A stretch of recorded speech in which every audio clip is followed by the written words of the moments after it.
El misterio del Océano Pacífico.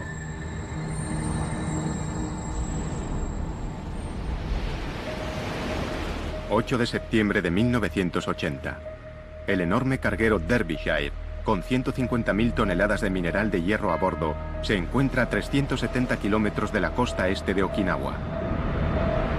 El Derbyshire es un buque gigantesco... ...que mide más de 3 campos de fútbol de eslora... ...el doble del Titanic... ...y tiene solo 4 años. De proa a popa... ...su diseño es de lo más moderno que existe... Cualquiera se sentiría totalmente a salvo navegando en él.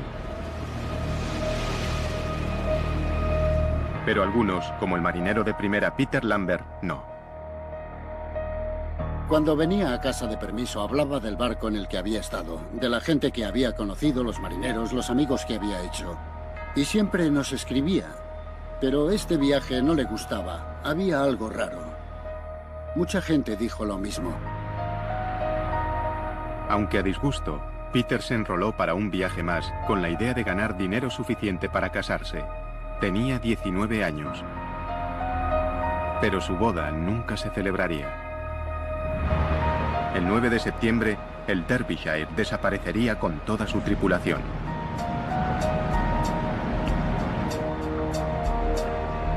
Era el barco británico más grande que se hubiera perdido nunca en el mar, y nadie se explicaba cómo. ¿Cómo podía este barco gigante, tripulado por marineros experimentados, desvanecerse sin más, sin haber hecho una llamada de socorro y sin dejar rastro?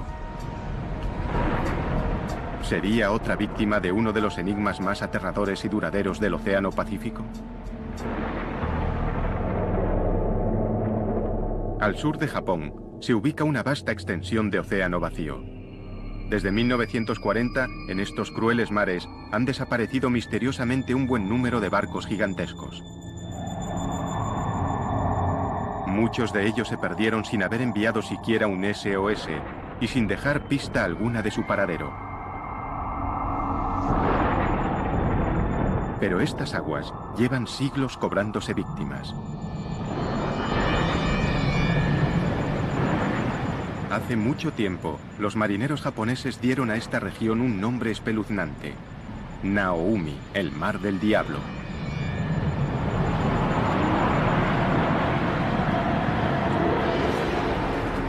Las leyendas japonesas hablaban de fuerzas desconocidas que vencían a los buques más fuertes, y de grandes monstruos marinos que arrastraban a sus marineros a la muerte.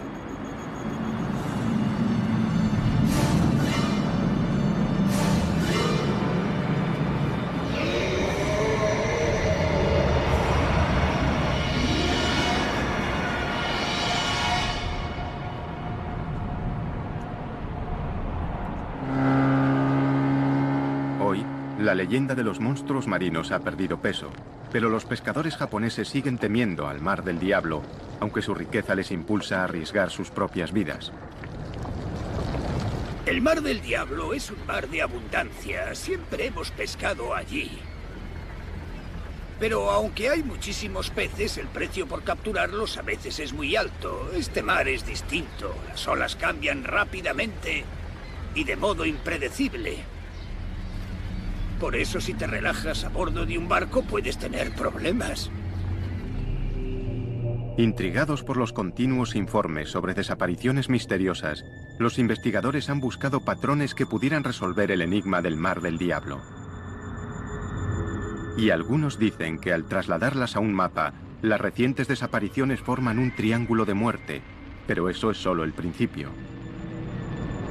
El Triángulo del Mar del Diablo se encuentra en la misma latitud que otro famoso trecho de océano situado al otro lado del mundo, el Triángulo de las Bermudas. ¿Podría ser algo más que una coincidencia? ¿Podría ser el Mar del Diablo otro Triángulo de las Bermudas? ¿O incluso más mortal que el propio Triángulo de las Bermudas? Hay quien cree que podría serlo. El profesor Junichi Yaoi, escritor y experto en fenómenos paranormales, tiene una polémica teoría sobre por qué han desaparecido tantos barcos en el Mar del Diablo. Hay muchas respuestas posibles para estos hechos. Algunos buques se hundieron debido al estado del mar. porque esos incidentes ocurrieron en mares que podrían estar encrespados o a causa de las tormentas. Sin embargo, si hubieran desaparecido sin más, yo diría que podrían haber ido a otra dimensión. Podría haber una entrada a otra dimensión en esta zona. La mayoría de los científicos rechazan las teorías del profesor Yaoi por considerarlas ciencia ficción, pero en el Mar del Diablo siguen desapareciendo barcos.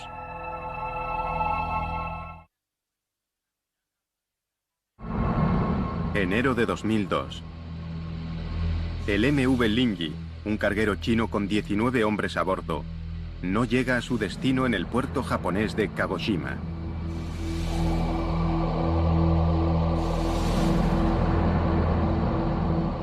Pasan los meses y las autoridades son incapaces de explicar qué le ha pasado al Linji.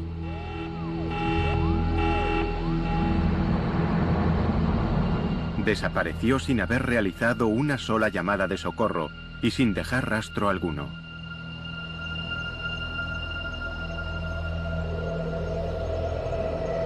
El profesor Yaoi tiene su propia teoría sobre lo que pudo haber ocurrido.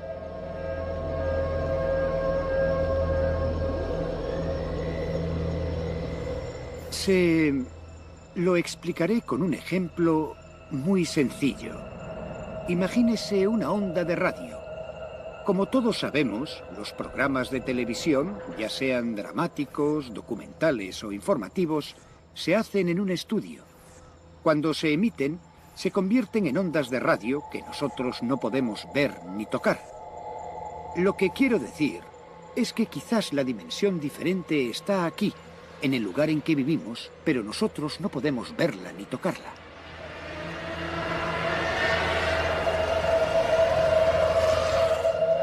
Aunque hay quien ve en la teoría del profesor Yaoi una manera sencilla de explicar lo inexplicable, los expertos marítimos son escépticos. Yo soy escéptico, probablemente muy escéptico ante cosas de este tipo. David Mearns es un buscador de naufragios con un historial impresionante de localización de buques perdidos y una actitud pragmática ante lo paranormal. La gente me contrata para que encuentre respuestas desde el punto de vista científico y técnico. Por eso, si de pronto dijera... no puedo explicarlo. Debe de ser por el Triángulo de las Bermudas o por el Triángulo del Pacífico. No creo que volviera a tener nunca alguna credibilidad. En 1994, David y su equipo acometieron uno de sus mayores retos hasta la fecha: resolver el misterio del buque perdido Derbyshire. Sería una misión muy exigente incluso para un experto como él. Esta vez se enfrentaba a un enemigo formidable, tal vez el más duro de su carrera, al Mar del Diablo.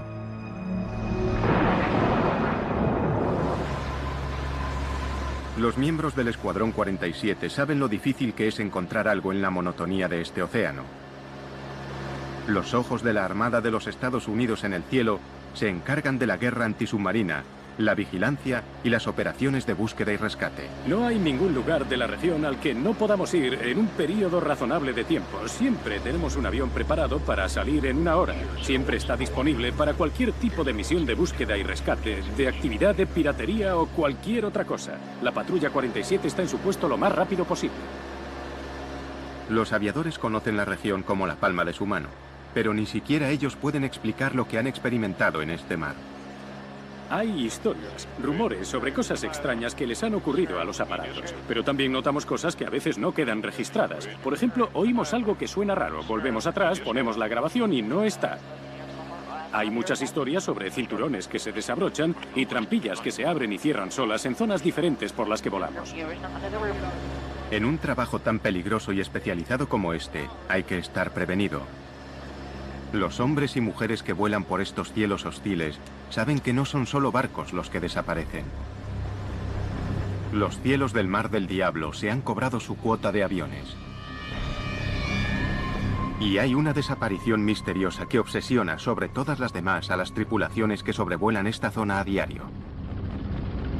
22 de marzo de 1957, 4:48 de la mañana. Un avión de transporte Stratofighter C-97 de las Fuerzas Aéreas de los Estados Unidos despega de la isla Wake hacia el Aeropuerto Internacional de Tokio con 67 militares a bordo.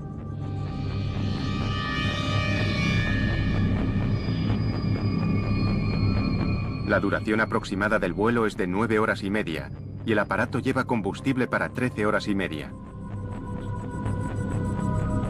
Durante 8 horas, el vuelo discurre con normalidad.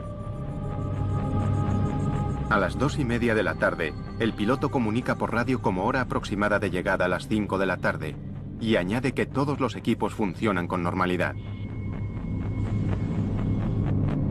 La climatología es buena y las condiciones de vuelo casi perfectas. 1 hora y 15 minutos después, el piloto comunica por radio que está a 320 kilómetros de Tokio. Los controladores aéreos esperan la llegada del aparato en un plazo de 2 horas. Pero el C-97 nunca tomó tierra en el aeropuerto.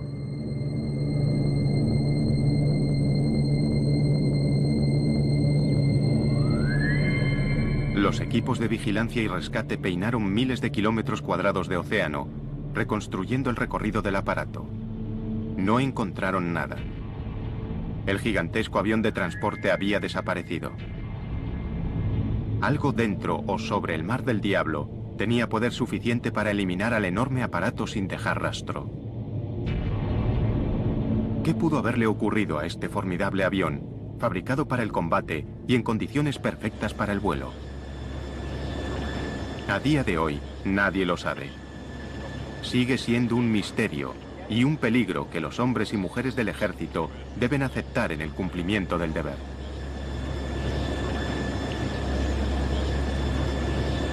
El Mar del Diablo oculta bien sus secretos, pero las expediciones osadas y la investigación innovadora están empezando a producir respuestas sorprendentes a viejas preguntas. Al igual que en el Triángulo de las Bermudas, nada es nunca lo que parece en el Mar del Diablo. El servicio de guardacostas japonés registra más de 2.500 accidentes marítimos cada año en las aguas japonesas.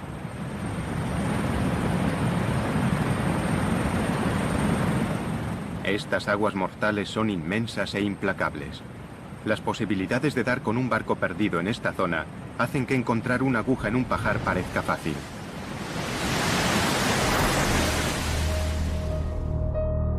Por eso, 14 años después de que el buque gigante Derbyshire desapareciera sin dejar rastro en el Mar del Diablo, casi todos creían que nunca sería encontrado.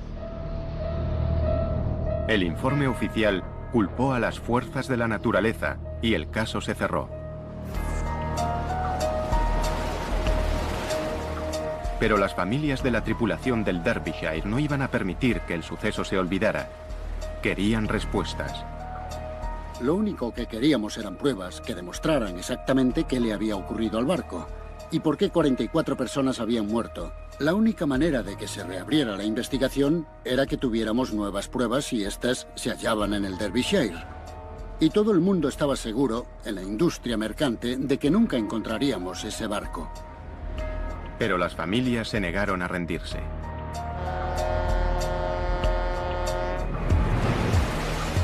En julio de 1994, una expedición dirigida por David Mears de Oceaneering Technologies ponía rumbo hacia el Mar del Diablo con la esperanza de solucionar el caso.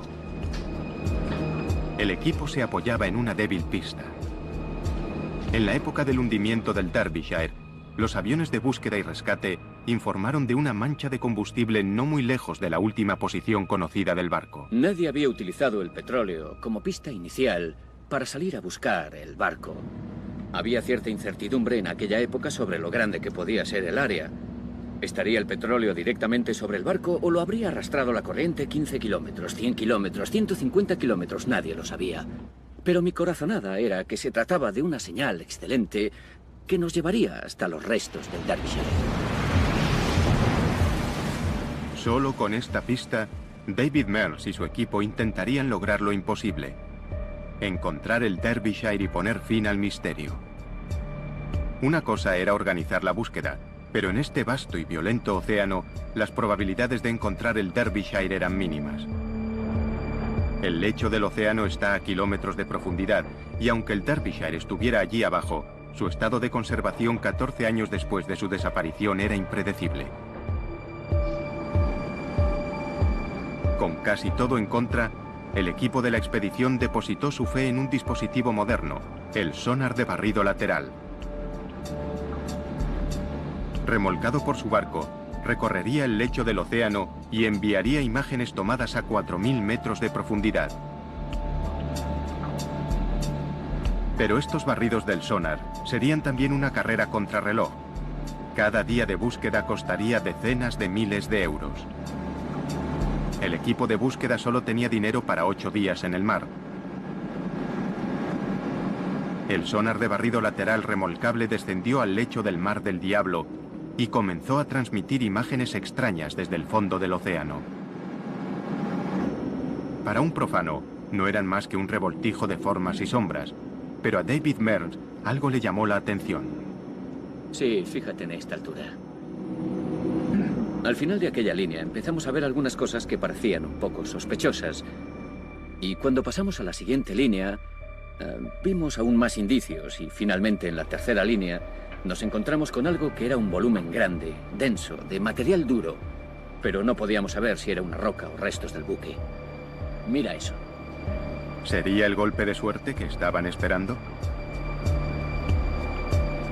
El equipo sabía que el éxito o el fracaso de la expedición estaban en juego. Todo dependía de lo que consiguieran ver en la segunda pasada del sonar. Cuando nos estábamos acercando justo al punto en el que el sonar remolcable empezaba a captar imágenes, lo perdimos. Así, tal cual. Un cable doble de acero, muy resistente, se rompió. Y allá se fue nuestro sonar remolcable de 600.000 euros por la popa del barco y supimos que estaba perdido. El sonar de barrido lateral remolcable, su máxima oportunidad de éxito, yacía a 4.000 metros de profundidad en el fondo del mar. El tiempo se agotaba. Primer asalto para el Mar del Diablo. Antes de que se pudiera intentar una recuperación, una tormenta amenaza en el horizonte y el equipo debe preparar el barco para el inminente impacto. Son conscientes de lo que el clima puede cambiar aquí. En el recuerdo, una tormenta que devastó la armada más poderosa que haya surcado jamás los mares. Hoy, esa misma armada cuenta con una tecnología impresionante y ha aprendido de las lecciones de la historia. ¿Pero estarán destinados estos marineros a enfrentarse una vez más a la furia del Mar del Diablo?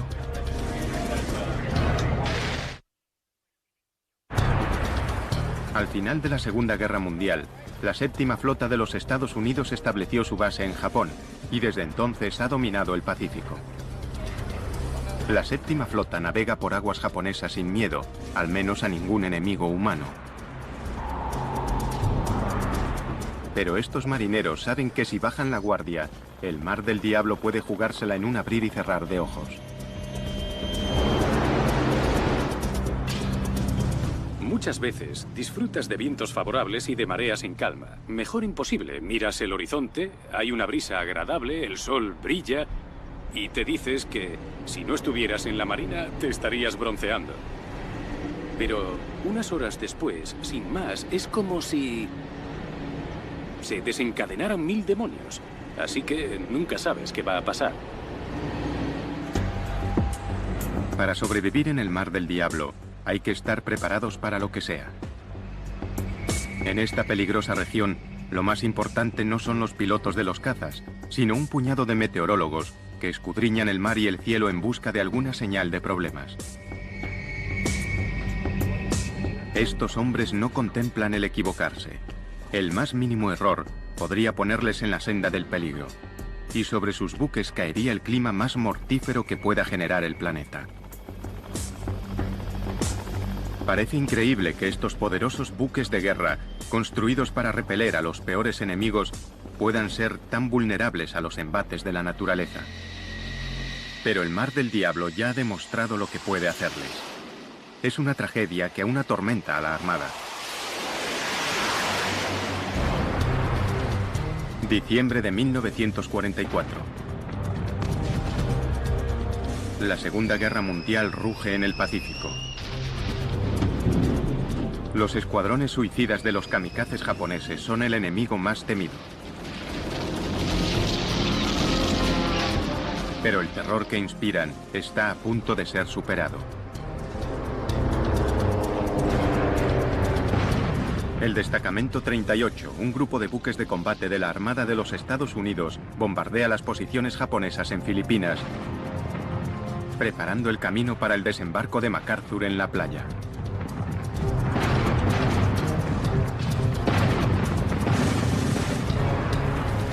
Después de 3 días de bombardeos, deben interrumpir el ataque y situarse en formación para repostar.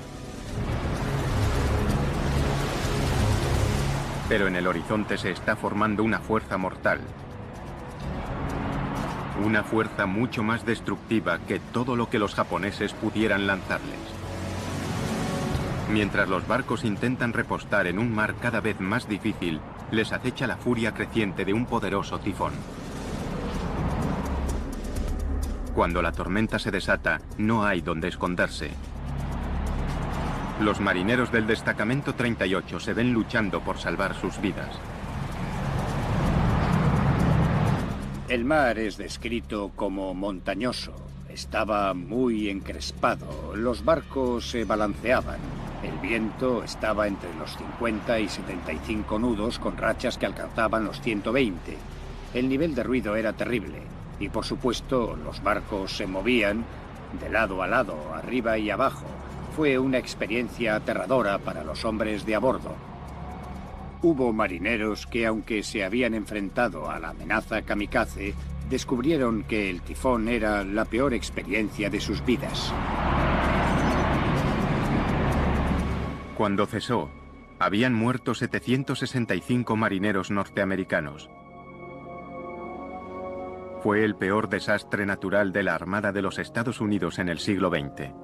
La poderosa flota, con las cicatrices de la tragedia bien visibles, regresó a puerto.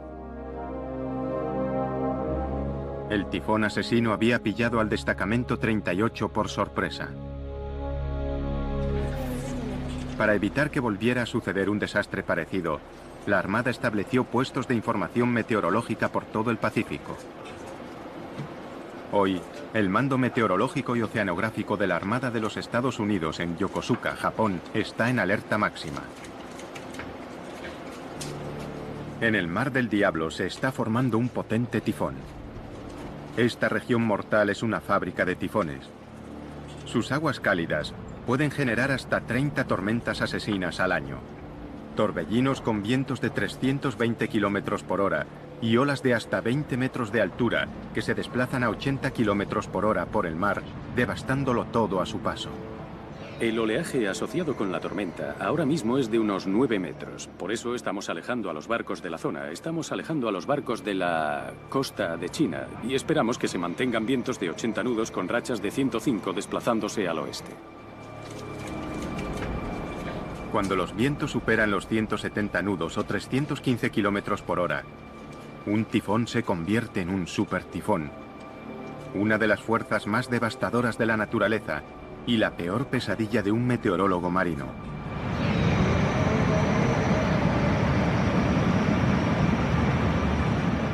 En un supertifón puede haber olas que superen bien los 10 metros y mucho mayores de lo que querrías encontrarte con un barco. Capaces de hundir barcos, hacerlos encallar, destruir instalaciones portuarias y casas en las islas y devastar absolutamente todo lo que se encuentran. Un viento de 170 nudos derrumbaría muros de hormigón y estructuras permanentes. La labor de un meteorólogo naval consiste en asegurarse de que si un monstruo meteorológico como este agita los mares, no se encuentre nunca con un buque de la Armada de los Estados Unidos. Si están lo suficientemente cerca de tierra, pueden capear el temporal en la seguridad relativa de un puerto, pero los buques que están muy lejos de la costa no tienen otra opción que afrontar la tormenta. Muchos de los barcos perdidos en el Mar del Diablo han desaparecido durante los peores meses de invierno, cuando las tormentas son más frecuentes y mortales.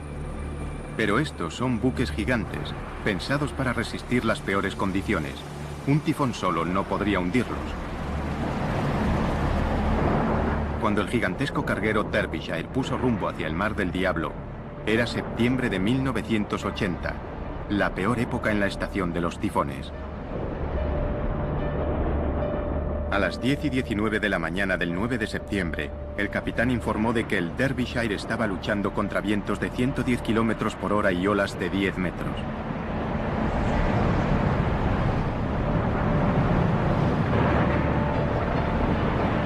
Pero el capitán no estaba especialmente preocupado. Se mostraba confiado en que un barco tan grande y tan bien diseñado como el suyo no debería tener problemas para mantenerse a flote aún en esas condiciones. Comunicó por radio que su llegada a puerto no se retrasaría más que unos días. Pero el Derbyshire desapareció sin dejar rastro. ¿Cómo pudo equivocarse tan trágicamente? ¿Estará enterrada la respuesta bajo las olas? Hoy, los investigadores están desvelando los secretos más profundos del Mar del Diablo. El Instituto Japonés de Ciencia y Tecnología Marina envía regularmente un equipo a estas oscuras profundidades. El sumergible Shinkai 6500 es el orgullo de la flota. Fabricado para sumergirse hasta el fondo de los océanos más profundos del mundo. Los científicos marinos pasan largas horas en las tinieblas de las profundidades, explorando un mundo nunca visto a una escala casi increíble. En algunos lugares, las fallas en el lecho del océano caen hasta 12.000 metros por debajo de la superficie del mar. Si la montaña más alta del mundo, el Monte Everest, se alzara desde este abismo, aún estaría más de 2 kilómetros bajo las olas. Los investigadores no han hecho más que rascar la superficie de este mundo submarino.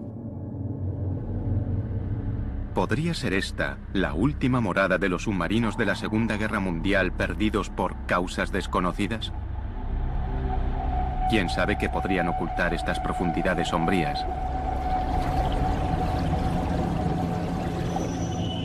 Se ha sugerido incluso la existencia de una fuerza extraterrestre que acecha bajo el Mar del Diablo. El informe de la investigación de un científico ruso fue ampliamente difundido en la prensa paranormal. El 18 de agosto de 1980, el buque soviético Vladimir Boberov regresaba de una misión de rescate en la costa japonesa.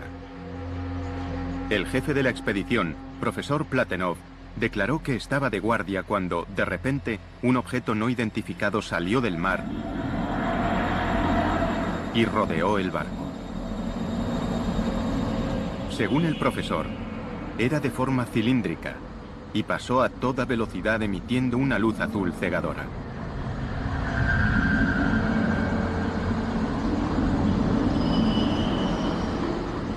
El profesor declaró que aquel extraño aparato no se parecía a nada de este mundo. El objeto dio vueltas alrededor del barco durante varios minutos y se volvió a sumergir en el océano tan rápidamente como había aparecido. A lo largo de los años, se habían contado historias similares que habían acrecentado la leyenda del Mar del Diablo. Pero hay otra explicación para los objetos extraños que salen del agua. Los científicos japoneses rechazan la idea de una fuerza extraterrestre submarina. Para ser sincero, casi todos los fenómenos son explicables con los conocimientos de que disponemos, aunque nunca he visto un fenómeno tan extraño. ¿Qué fuerza natural puede enviar objetos hacia una superficie que está a kilómetros de distancia? Una posible respuesta se halla en el abismo occidental del Mar del Diablo, donde el núcleo fundido de la Tierra amenaza con salir a través de la frágil corteza. Sin previo aviso, desde el lecho del océano pueden surgir fuerzas violentas y desaparecer después con igual rapidez, sin dejar ninguna prueba de su furia, excepto tal vez el misterio de un buque desaparecido. En los años 50, el New York Times informó de una desaparición misteriosa que atrajo por primera vez la atención mundial sobre el Mar del Diablo.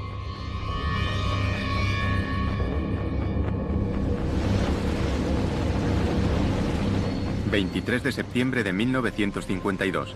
el Kayumaru 5 un buque de investigación de los guardacostas japoneses con 31 personas a bordo se dirige hacia el arrecife Myojin, en el Mar del Diablo, para estudiar una extraña actividad submarina. Dada la buena marcha que llevan, la tripulación espera llegar al arrecife en menos de un día. Pero después de 3 días de silencio de radio, las autoridades declaran el buque desaparecido.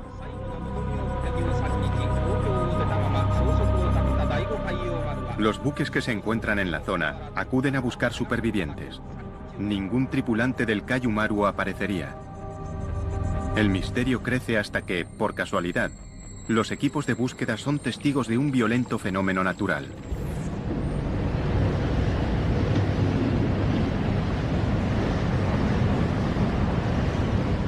Si la erupción hubiera ocurrido súbitamente bajo el Kaiju Maru, el buque se habría hundido de inmediato, sin tiempo siquiera para emitir una señal de socorro.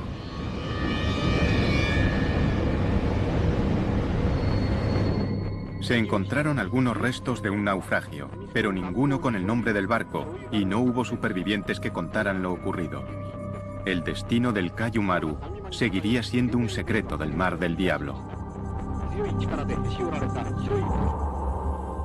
Los familiares desconsolados se vieron obligados a aceptar que el buque simplemente había desaparecido, y con él sus maridos, hijos y padres.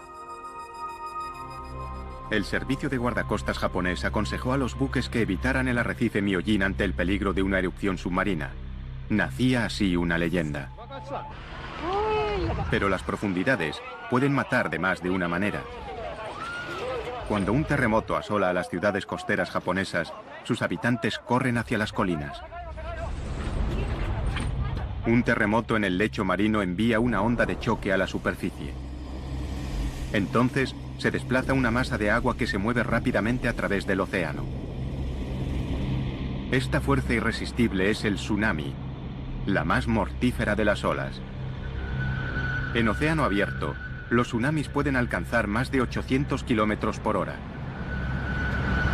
Cualquiera que se encuentre en su camino, en tierra o en un puerto, no tiene ninguna posibilidad.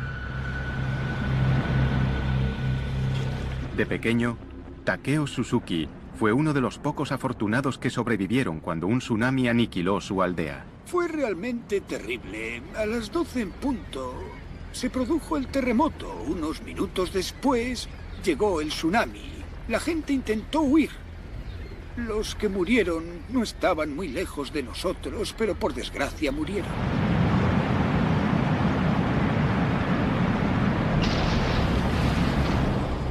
A lo largo de la historia, los tsunamis se han cobrado las vidas de cientos de miles de personas. Hoy, los tsunamis siguen causando estragos en la costa japonesa. Y con demasiada frecuencia, la gente no se da cuenta de la amenaza que suponen hasta que es demasiado tarde. Nadie conoce mejor la impresionante fuerza de un tsunami que Chip McCreary, del Centro de Advertencia de Tsunamis del Pacífico. Un tsunami incluso de 3 metros es muy devastador, porque el nivel del mar se eleva a 3 metros y se queda a esa altura durante 5 minutos, 10 minutos, 15 minutos, y durante ese periodo de tiempo llega mucha agua a la orilla y a gran velocidad. Esto no solo produce inundaciones, sino que la fuerza del agua derriba cosas y arrastra escombros que a su vez se convierten en arietes. Algunos expertos han sugerido que estas olas monstruosas podrían ser las responsables de la desaparición de buques en el Mar del Diablo. Pero quienes mejor conocen los tsunamis afirman que es poco probable. Un tsunami muy destructivo solo alcanzaría 1 metro o menos de altura en mar abierto. Y como estas olas son muy anchas, el tiempo que la ola necesita para levantarse y después volver a bajar es muy largo. Podría ser de entre 20 minutos y 1 hora. Así que este lento ascenso y descenso del mar en medio del océano pasa casi inadvertido. Aunque provocan enormes destrozos en la costa, no se puede culpar a los tsunamis de la desaparición de un barco en el mar. En alta mar, el tiempo se agotaba para la expedición que buscaba al buque perdido Derbyshire. Habían obtenido un escáner prometedor del lecho marino donde presuntamente había desaparecido el barco. Pero antes de tener una identificación positiva, el sonar de barrido lateral remolcable se había perdido, reclamado por el Mar del Diablo. Ahora la tormenta amainaba y la misión podía continuar. Intentarían recuperar el sonar de barrido lateral e identificar el objetivo. ¿Pero estarían preparados para lo que encontrarían a 4.000 metros de profundidad?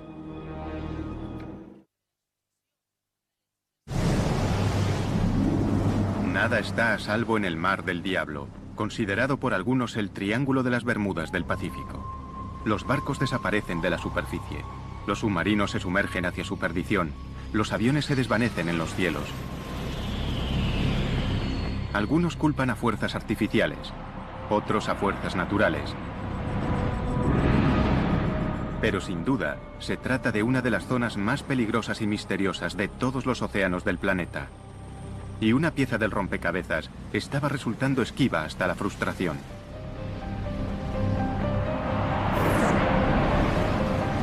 El Mar del Diablo había desbaratado un intento de resolver el misterio del Derbyshire.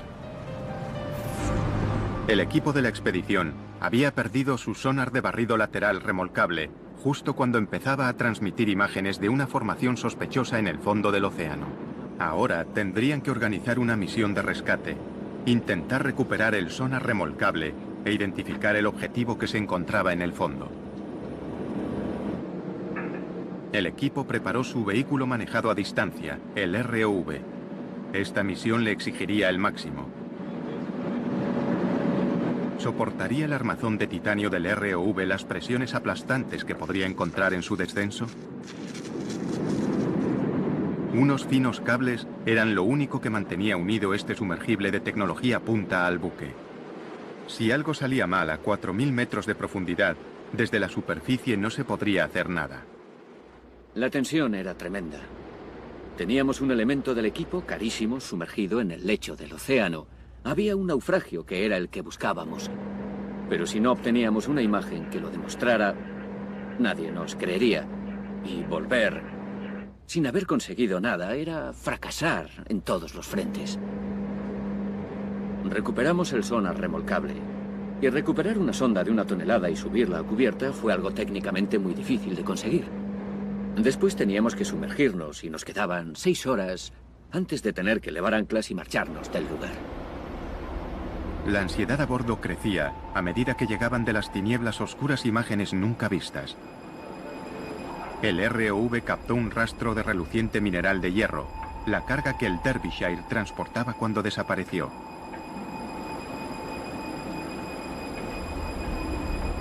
El metal retorcido confirmaba que el objetivo era un naufragio. Y entonces, el momento que todos esperaban.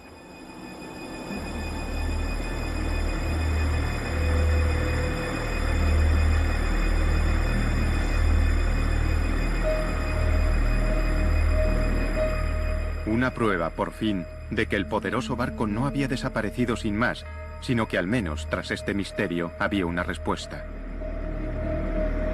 Encontrar los restos de un naufragio es una sensación fantástica. Muchos habían predicho que no lo encontraríamos. Así que el momento en el que empiezas a ver el naufragio, que puedes ver esas imágenes, es una gran sensación.